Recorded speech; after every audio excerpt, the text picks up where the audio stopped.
Hi, my name is Ciarán and I study French and Spanish in NUIG. I picked that degree because I thought that it would be the most kind of versatile thing to choose, like languages. It's like, oh, it's a super employable degree whenever I was in secondary school, so I didn't really have much of an idea of what I wanted to do. I suppose throughout the few years then, I started to find more and more about myself, and that's when I picked up a camera just before Erasmus. So last year, I was about to go on Erasmus to France, and I had been working in a supermarket at that point, Super Value.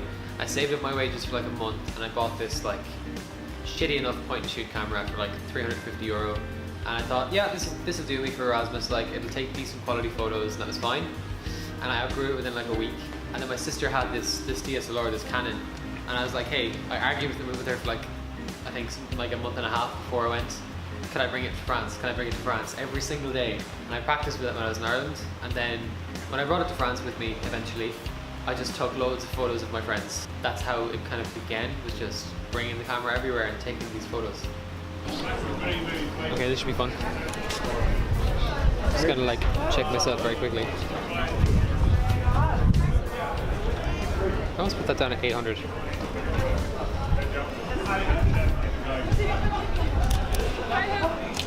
Okay.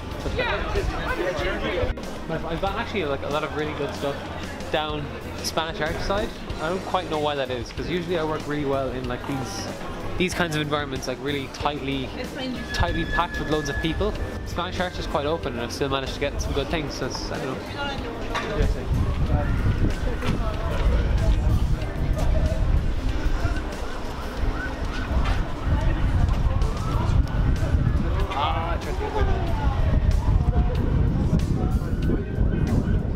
I think the camera, it acts as this kind of barrier between you and things that are going on around you. You can almost separate yourself through the lens. So I found that this was like the perfect way for me to be social without having to be too present in conversations. You know, I find that I get really restless on nights out. Like, I need time alone. I need to, like, you know, separate myself after a bit, and photography was the perfect excuse for me to do that, because I could go around and just, like, you know, people knew my face because I was the one who was taking photos of them and putting them up and stuff. And at the same time, like, I was having a lot of fun. Photography did that for me socially, and it got me more out there. It got me to, you know, deal with maybe anxiety issues that I had, or, you know, that kind of thing. That was like the beginning of it. I think creatively as well, like, I started photography and I started a blog at the same time, because I wanted to start like writing about what was happening in France. And I found that, you know, I've always been a writer. I've always written a lot of things since my childhood, and after a while the photography just took over. Like, it completely overtook everything that I was doing with the writing. It got really tedious in some ways. I was kind of like, you know, I don't want to write this article. I want to just, you know, I can show people what's happening with photos. I can, like, you know, I could do this with a camera and not have to put it into words. And that was super like liberating, I think. And that's when the blog kind of took a backseat, and then I really started to focus on photography, and it just, you know, it changed like everything. My girlfriend was amazing, because, you know, she just loved getting really nice photos taken of her. No, seriously though, it was more that, you know, everyone around me has been super supportive since the beginning. Everyone has just been really, really great and supportive and encouraging, and being like, you're doing good work, or, you know, maybe you should go after this thing. Or if I tell them that I have a plan, or tell them that I have an idea, people don't knock me for it. They're just like, all right, yeah, go for it. Like, you know, you'd be grand. A fairly well-known shot of mine would have been taken here. There's like this man sitting down outside of Nocton's having a pint. I don't know if you know the one. It's like, it has this really kind of square framing to it, like it's like diagonal lines and shit. And it's funny that people would never even realize what I framed it with. So I'm not sure if the angle is the same now or if it works, but I actually used these menu boards here from outside Napoli's. And I saw this really tight angle in between them, so you can see just like that one, there's like one chair that you can see kind of through that angle. With a long lens, it kind of makes this abstract frame out of the two menu boards, because there's a space there. Like, it's funny the things that you can use as subframes. Like, it's like even like this, like a gap in between like the blue here, and you could isolate someone coming across the street. That's a terrible example, but you know what I mean? It's like taking really unexpected things and making frames out of them. Like, I love doing that shit, and that's what long lenses allow you to do. It's one of those things where I spotted it in like a split second that there was like this amazing light coming through the window, and it was just like it was like half highlighting this woman's face, I don't even know if I got that. Fuck yes, I got. And it's like her hand is on her heart and there's like a blue ring on her finger. Fucking lit. Like, amazing. It's like, it's funny. You start paying attention like to the way that the light interacts with everything, like where the light is coming from, how it hits things, and you spot moments that, or spot people, or spot characters or details that you mightn't otherwise have spotted. Probably wouldn't have spotted. Which is why I actually really like working in harsh light, because harsh light kind of does this thing where it transforms regular places into something really extraordinary. Like you get all these weird shapes and fucking like angular shit. It's cool.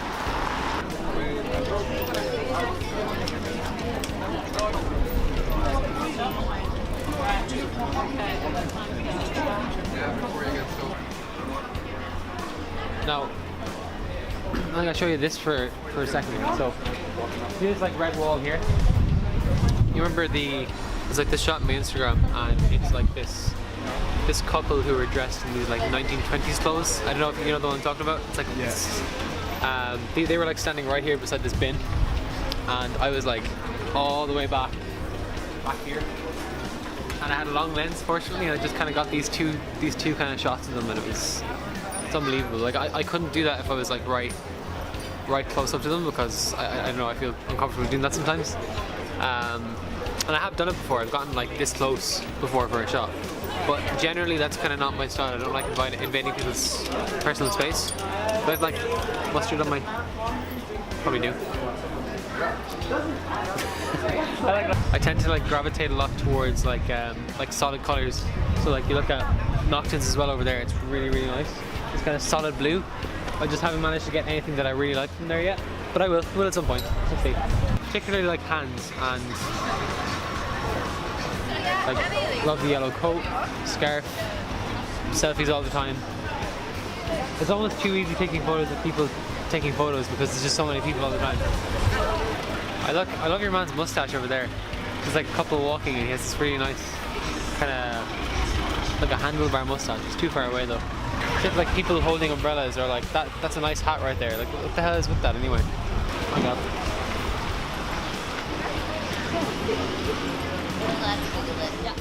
I don't know, I find that missing a shot doesn't necessarily mean either. It doesn't necessarily mean that you missed it with your camera. Like you can miss a shot by seeing it and not having a camera on you. Like take notice of like the smallest little moments that that would have been a good photo. And that happens every single day, which is why you should bring the camera with you everywhere. Galway definitely is not documented as well as a lot of bigger cities in terms of street photography, because people don't really think of doing it here. People's idea of street photography in Galway is taking photos of buskers, and that's not what it is, man. It's fucking so much more to it.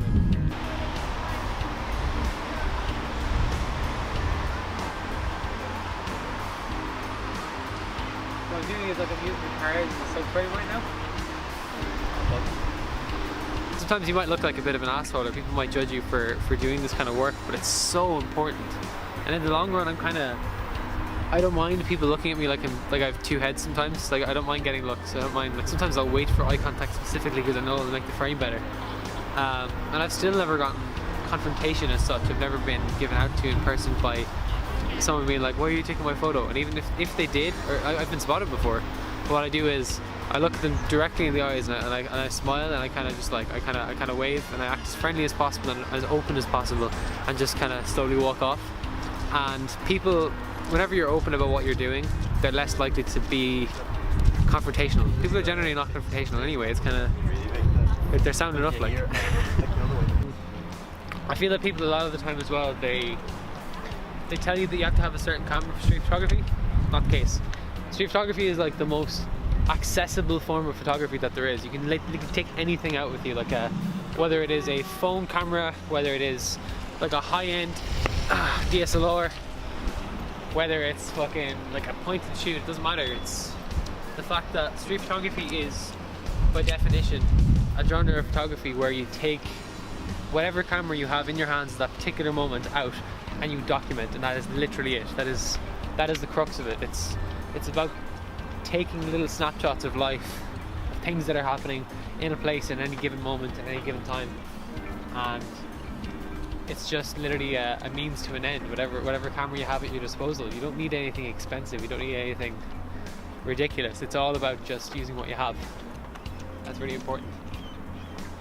I can't answer what my favourite photo is, but I can definitely say what my two favourite moments that have unfolded in front of me are. Because like, there have been two photos that I've taken in my life through the lens, and I couldn't believe what I was seeing. The first one would be the matching umbrella.